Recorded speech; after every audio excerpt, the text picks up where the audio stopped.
Navigating customs has never been easy, and now increasingly strict compliance regulations is making it even trickier.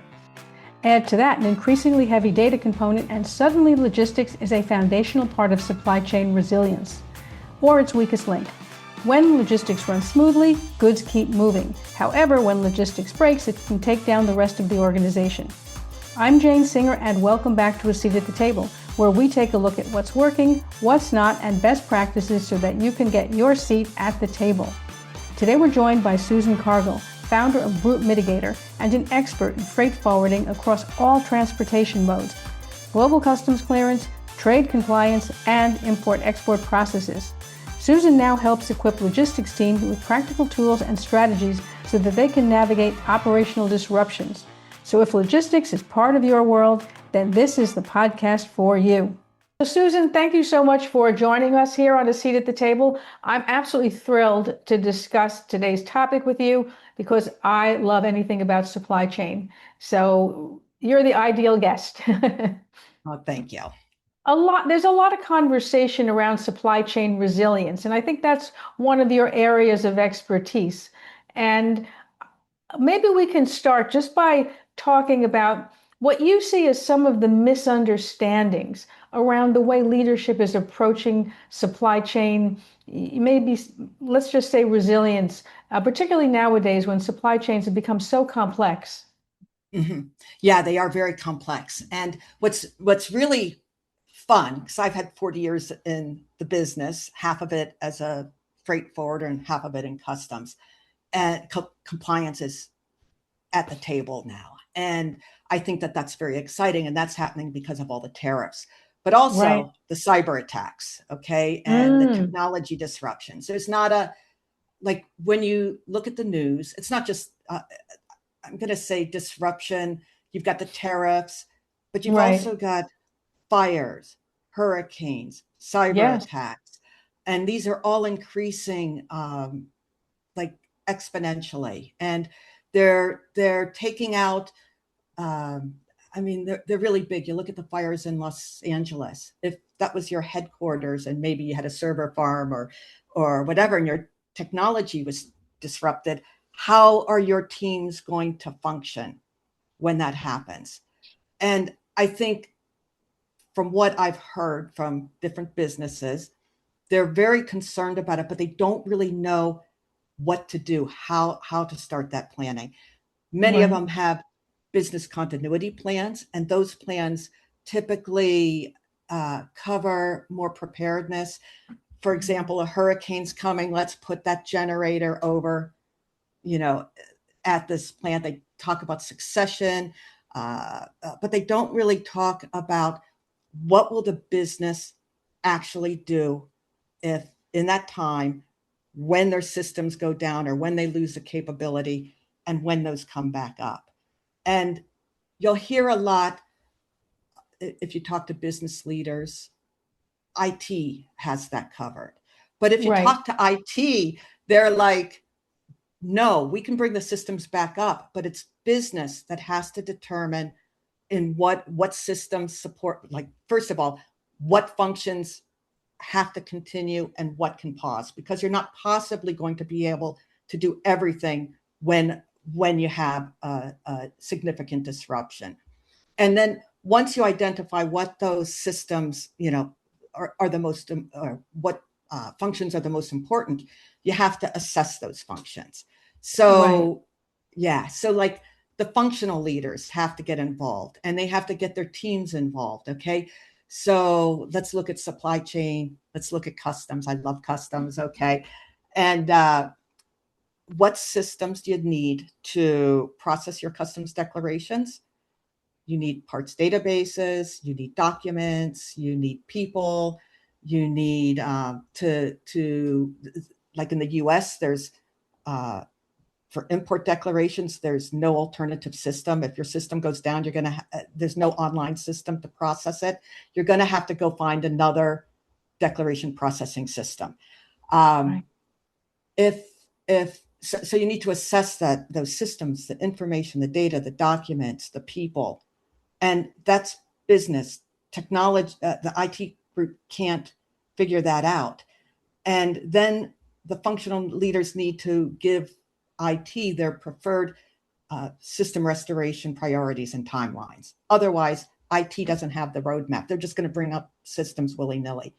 And so all of that planning prior to an event is going to help you when, no matter what event, when that event happens, because you don't want to be trying to figure out all that before, at the same time as your event.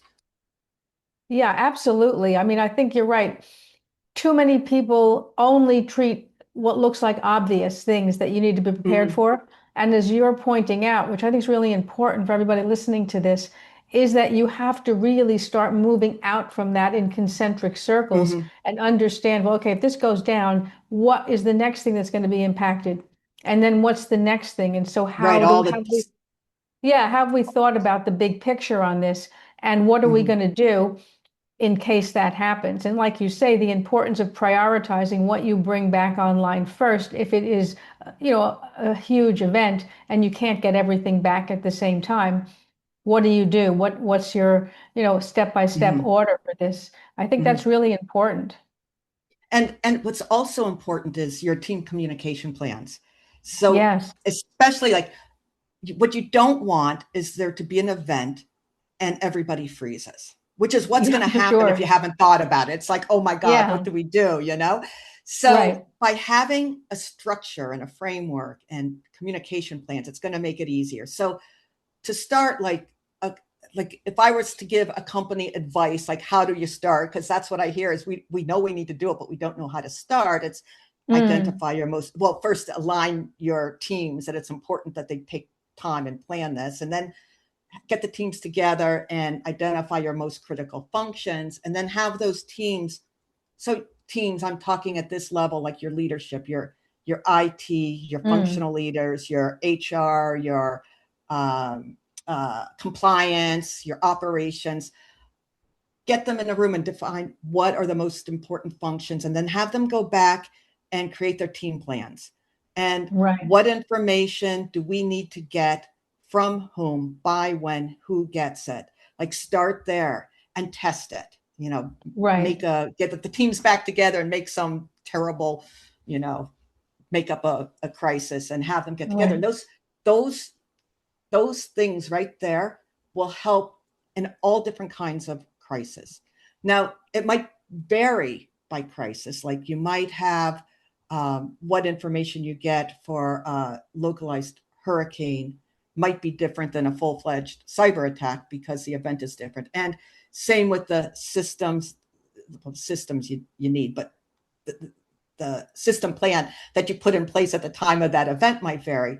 And you want to have contingencies for the different events. But what you're going to find is a lot of that duplicates itself across all different kinds of events. And so you kind of pick and pull what you need at the time. I think that's really great. And I think that what you're suggesting is being able to do, and correct me if I'm misinterpreting, but it's to be able to have sort of like a mini fire drill. You might not be able to play out the whole thing realistically, but to, like you say, create these potential scenarios and run through like what would we actually do, so that when something happens, it's more than just what I read in a manual. It's like an actual, almost like an automatic response. In a smaller scale, the way pilots train, right, on a simulator, so that if something happens in air, they're not just trying to think back like, oh gosh, what did we learn in flight school about that? How did we deal with that? Right, exactly. Right. You know what I mean? They're sort of able to instinctively react as opposed to having to first go back and think and discuss. Yes. And I'm very glad they do that because I fly a lot. Yeah, same here. Exactly. Exactly right. So I think these are things that a lot of people who are in leadership haven't thought about, just because a lot of the complications around supply chain have been evolving, but you just don't see them creeping up on you, if you know what I mean. Right. And a cyber attack, I focus. Yes. I have a course. I focus a lot on cyber attacks because they're so destructive and they're so massive. And when it happens, it's like we could be talking right now and all the systems in your entire company, all the screens could go black now. So if that happens, what are you going to do? Like, how will you get your teams together? Who's on your Right. team to get together? Like, do you know how to reach them without, maybe your phones are tied to your systems? Like, do you know how to Right. actually reach them? And if you can start identifying like even little pieces of plans and just start, because if you can get to the point where people know what information they need to get, their screens go black, but they know how to get a hold of Right. their team and get the pieces of information they've been told to get and give it to the people they need to give it to. Leadership can then begin to make decisions based on whatever just happened, whatever that crisis was. So it's just really important to plan. And if you don't have that, you're going to be doing that all at the same time as the crisis is occurring. Yeah, you're There's right. no out. Yeah, it gets very chaotic. Now, how much redundancy do you think? I don't know, it varies from company to company, but just in general, I mean, do you have any benchmarks or guidelines or things for companies on how much redundancy you may need now that cyber attacks are, I'm not saying they happen all the time, but they're more frequent than used to be? So I don't get into I'm not an IT person. I'm not a Okay. cyber person. Okay. I don't do that, but you, you need, let's take wearing apparel, because you like wearing Okay. apparel, and let's take a customs declaration. So redundancy on the business level, the operating level of what you need to do. You've got your IT that's going to restore systems, but you want to give IT a plan. So when you're looking at customs, you need to have a custom system that's going to process your declarations. And that system may be different in every single country that you do business. So you're going to need to understand what system it is you use, and a question to ask, because you can't afford, or most companies wouldn't be able to afford, to have a different system backup in every country. But if they have enough business, they might do that. So that would be one kind of redundancy. So a second kind of redundancy could be, if you're a customs broker, do you file the declarations yourself, or do you use a third party, or do you do a mixture of both? It comes, one Fortune 500 company that's in logistics could have all of those scenarios dependent on the country. So if you're using third-party vendors to prepare those declarations, you might be able to shift some of that volume that you do yourself onto another, you talk to them in advance, onto another provider. Or you might have more complicated kinds of declarations that might involve like fish and wildlife and retail because of all your little buttons and things. Maybe you go to those customers, and of course you'd have these conversations in advance. If we can't, if this scenario happens, do you have another provider that could handle those more complicated declarations? Because that starts taking volume away. Right. Parts data. The broker needs parts data. Those companies, those importers that manage their own parts do the best when the parts data disappears. If they have a system Interesting. that they can, if they're sharing that data. So they might have a parts database. There's a lot of different companies that have online parts databases that feed the brokers, like X brokers every day, or whatever. Or they might have an Excel spreadsheet that they share with the brokers or whatever. But if they don't know what their parts data is, if they don't have record of it, and they just say, oh, my broker takes care of that, if that broker goes down,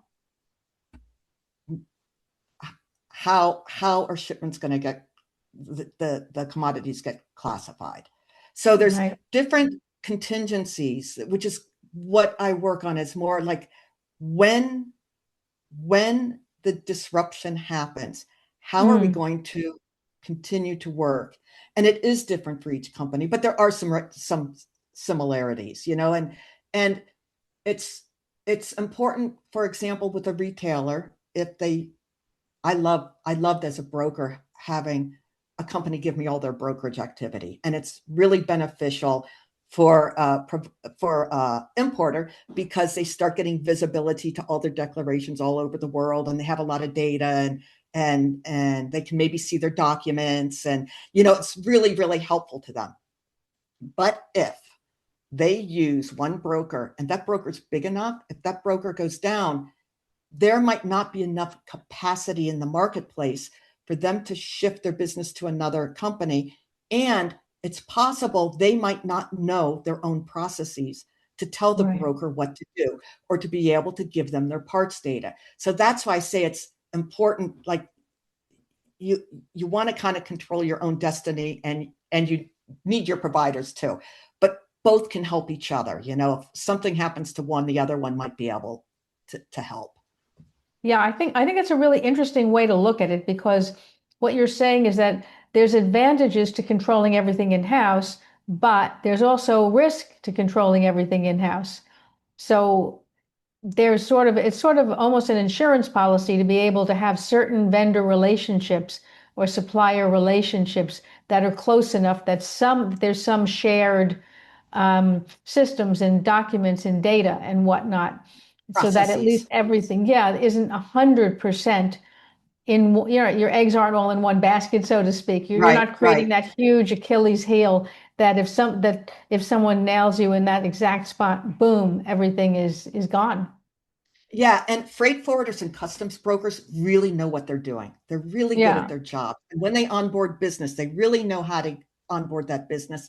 And they may already have relationships with the new clients' vendors. Okay, some do, some don't, and they have really right, good processes for going to get the information. So, like, the importer will say, "Oh, we use these vendors," and somehow you have to onboard those vendors. And a lot of times, the brokers they'll do everything they can. Freight forwarders, brokers, everything they can to, like, get the information as quickly as they can and create the SOP, etc. They're really, really good right, at that. But what happens to that information? Is that information shared?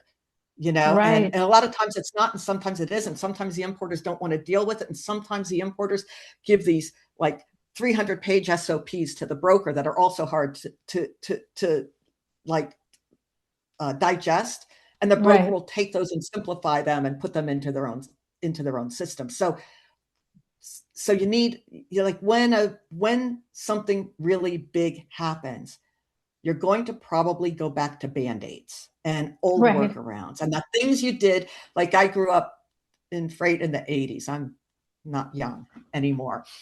So I understand how a shipment is processed, how to do it manually, how to make the manifest, how to do all that stuff manually.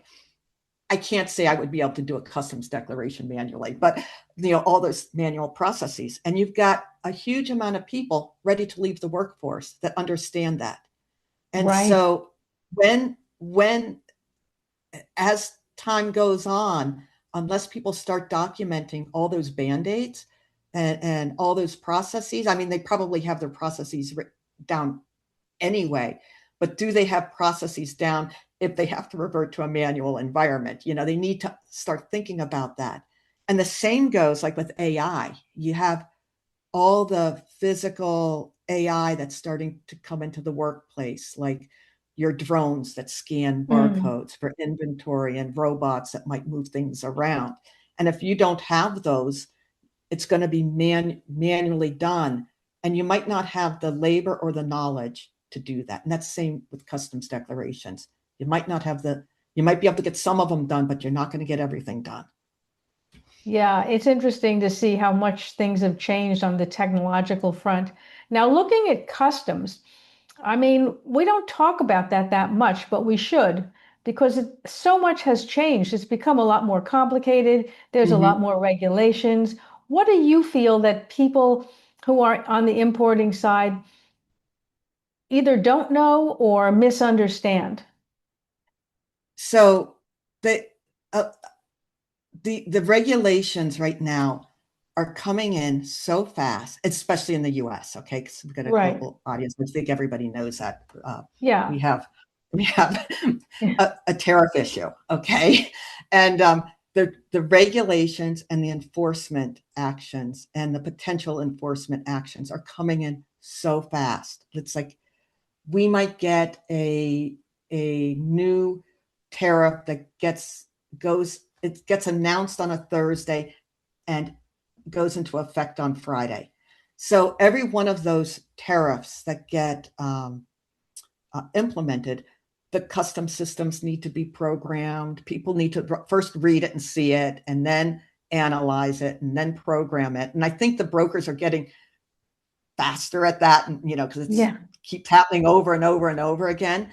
And now you've got additional tariffs that are coming out again. Some are stopping, some are starting. So companies need to keep aware of those additional tariffs that might happen, and also the enforcement actions that are coming. And the Department of Justice in the U.S. is going to start getting involved in enforcement, which is interesting as well. And so it's really important that classifications are correct, valuation is correct, that you really, the country of origins are proper, because it affects duty rates and compliance, and that you have documentation to support that, and more entities, because like the forced labor and different regulations that deal with entities. So it's important to spend the time to look at maybe your highest risk or highest quantity products, highest quantity imported or highest risk products, and start tracing the suppliers upstream to make sure you can trace it, because you might have to. So I think leadership needs to understand and put time into compliance, and give the compliance teams tools to help them, because there are tools that'll help with that sourcing, the suppliers. Make sure that they have tools for parts databases, that people to look at the regulations, or some way to understand all, and stay aware and read like the Federal Register, and spend the time to make sure and give them the resources to make sure they can do their jobs properly. Yeah, absolutely. Now, looking at all of the risks with customs nowadays, what's the biggest one that, I mean, obviously they all have a certain amount of risk, but is there anything you see as this is the biggest risk? Like this is, a real red flag? Okay, so I used to do a lot of auditing declarations, and I used to see the tariff setup. It has the product, and then it might say other. And Right. so like parts coming in, everything would be other. Like that's a big Right. red flag. That's not right. Okay. And so that's why I say classification, understand the valuation, understand the origin and your suppliers upstream, understand those things, and make sure you have documentation, and understand that enforcement is changing. I was on a webinar yesterday about the encouraging, they were going through it was customs, going through the four portals they have in their e-allegations, and one of them, where you can put whistleblowers, and we can give you $250,000 if you blow the whistle on whatever. So whistleblowing is going to increase. Enforcement actions are going to increase. There might be criminal actions against those. So it's really stay on top of what's going on and make sure you got everything done correctly. Ask for help if not. Important, yeah. And the other things you can do, like there's so much, like you can leverage trade associations, you can leverage your broker. A lot of brokers have webinars that go through updates of the regulations, and just really look at those things and be involved and do the webinars and peruse through like the customs bulletins, and just kind of really look at that, because it's going to help you later. Well, I think these are good points, because you're right. When things are more lax in terms of enforcement, everybody else becomes more lax in terms of how they are presenting the documentations. Because if you haven't had a problem, you start to say, well, this doesn't matter, that doesn't matter. And then suddenly, as you're pointing out, enforcement is getting ratcheted up, right? They're incentivizing whistleblowers. suddenly you got to make sure you've literally checked all the boxes. And yeah, and like I had I think he was a friend who was a director of export enforcement. Somebody else told me they're not your friend. Okay, but he told me, he was like, yeah, the thing is, and he's right. With export enforcement, you might have like the penalties at the time was like $10,000 for, your clerical error if you Right. put something wrong down. Okay. And he goes, the problem is it might be 30 shipments or 40 shipments before we find it. So it's that Oh, times the 10,000, so it's like oh my it can gosh. multiply. Yeah, So that's really important also. I hadn't thought about that, but you're right. If you're having this problem across multiple shipments, it gets to be yeah, expensive.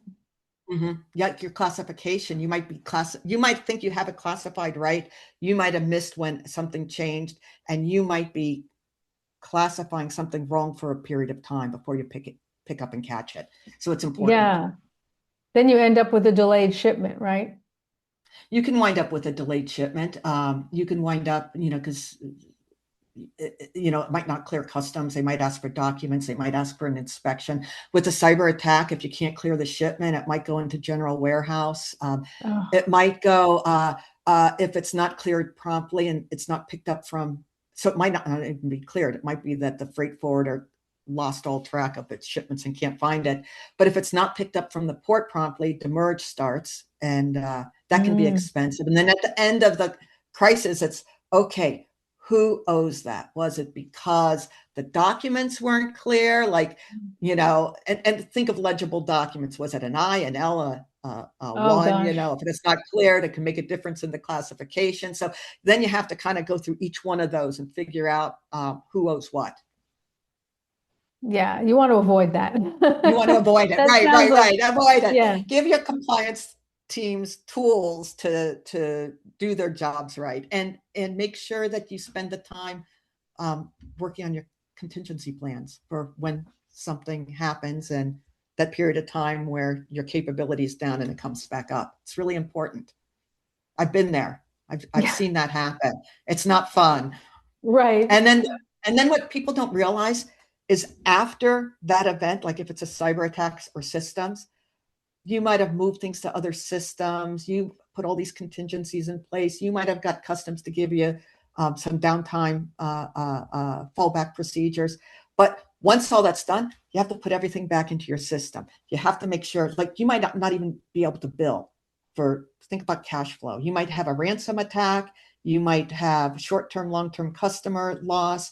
You might not be able to invoice. You might have ransom payment, all of that. So your cash flow is like a mess. And Right. your CEO's just trying to get money, like raise money for it. It's like, it's just be as prepared as you can. It sounds like it. Now let's talk about the elephant in the room. Okay. Tell me what you see as the good, the bad, the ugly, or maybe the not so ugly with regard to using AI specifically to handle customs documentation and other freight related, you can call them processes, or I call them processes. You probably have a more technical word for it. No, I call them processes too. It's workflows, processes, whatever you want to call it. Okay. So there's good. So what's really so we're going to take order management, customs, and distribution. They're all really data intensive, really data intensive, and different. And to implement EDI, for example, it costs money on both sides and it takes time. Right. And some companies may not have the funds or the time or whatever to implement EDI, or maybe your EDI covers 60% of your transactions or 80% and not the other ones. So what you can do with AI is in machine processes, you can create a robot that goes and takes the email, which has the documents, creates your shipment file that says, this is the pieces, the weight, the shipper, the consignee, the airline, whatever the information, and creates that shell of the file that's needed. And then you can have, that's your shell, that's your transportation detail. And then it might have a commercial invoice. So process a customs declaration or inventory, you have the invoice that has the quantities, the SKU, the values, etc. So you can create machine learning that makes a template. You have to be involved with the making of the template, and the machine learns. So it learns that on this kind of invoice, the shipper's always in this place, the consignee is always in this place. These are the SKUs. This is the SKU number. It can go to your parts database, pull the information like the tariff number and whatever else attributes you have in there, and match it all together. And if it sees a discrepancy, it can highlight it. So it's not EDI, it's not, but it definitely saves time in creating an invoice. Things I see now, I use AI things, and it could erode your brain power. Like if you use it always to write your invoices, and it's very helpful for a foreign speaker, like, to create an email in English, very, very helpful. So that's a good thing. Okay. But think if you're using, and there's so many AI agents, and I've read articles, like there's an MIT article that up to about that for a new hire at about 6 months it plateaus for AI. If you're not actually learning what you're doing and you're just involving the AI, you don't really know the process. And in logistics, supply chain, understanding what the documents and understanding what you're reading. And so I think it's really important, if you're using AI, that you're also training those employees about the different pieces of like the documentation and each of the processes they need to know.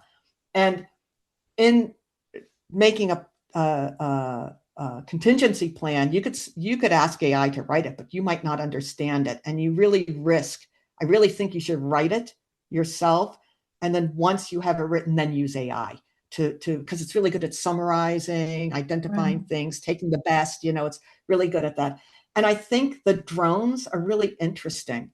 You can see them, like some companies have deployed them at night. And so they don't interfere with people walking in the warehouse, and they fly around and scan all the barcodes of what's in there. So think about that for inventory and not having to key. Wow. And then think about it, if you get rid of your staff and you don't have those and you have a problem, then you have a big problem. So it's good, bad, different, it's scary because every day you're seeing that there's a Claude hack, there's an OpenAI hack, there's, it's like, I think companies, I don't know if people know, like, if you're just uploading something into the regular AI's learning from it. If you have, like a company has their own like container for AI, like OpenAI, you have to go toggle a switch to tell it not to learn. And really? Yes. And a lot of your apps that you're using, you have to do that too. They're gathering data. So it's really important to kind of look and kind of know, like, you don't want everybody in your company just going to AI and asking it a question because it's learning, training, and on whatever, like, is that confidential information? You just got to be careful. It's interesting because AI at the moment appears to be a double-edged sword, right? It's both a blessing and a curse. And it's really, from my point of view, and I'm still very new to working with it. I work with it every day, but at the same time, do I 100% understand how this works, or even 50% understand? You know what I'm saying? You just are sort of feeling your way through to see what works well in certain scenarios, right? For your company and your tasks. But I think that you're right. People have to understand fundamentally how to do the task, and then you just use AI to make it simpler and faster. And ask it questions. So like, really look at what it answers and read it and understand it. If you don't understand it, ask it. And if you know it's wrong, challenge it. Like, no, that's not right. Yes. Or, like really understand what it's doing and give it good questions. I asked a really bad question that was related to my daughter, and I sent her the question and the answer. And she's like, Mom, don't ask AI stupid questions, but she Oh, was right. She was right. It's wasting water and yeah, electricity, and like, don't ask it stupid questions. I thought that was funny. yeah. Well, it's a learning curve for everybody with AI, Mhm. and obviously the potential is huge in terms of being able to automate so much of this incredibly tedious and detailed work.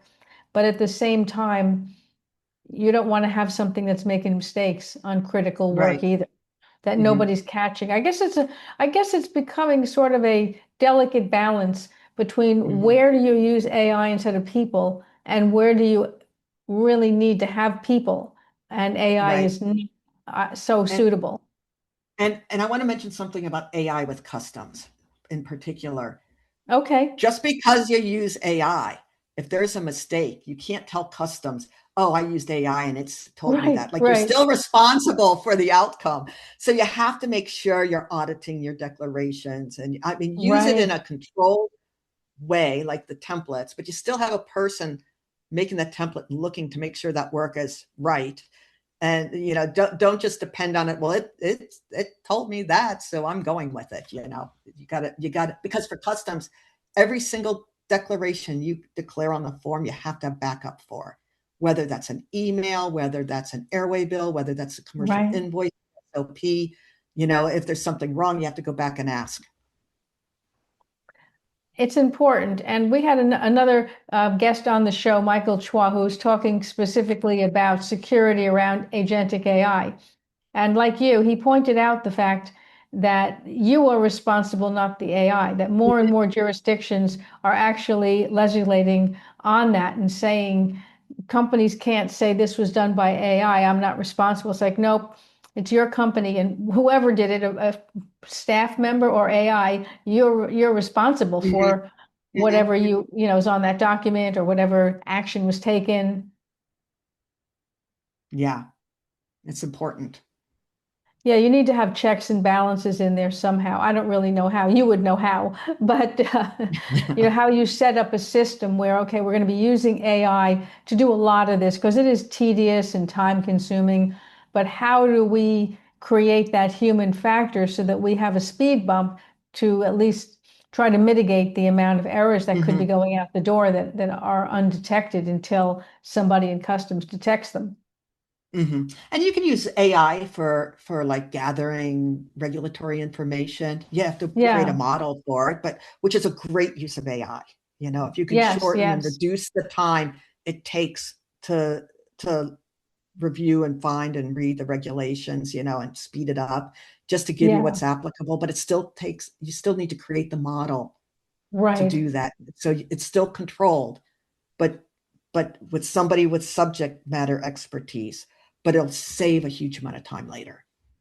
Oh, for sure. Yeah, you're right. Pouring through some of that documentation is really a cruel and unusual Yeah. punishment, so to speak. Hmm.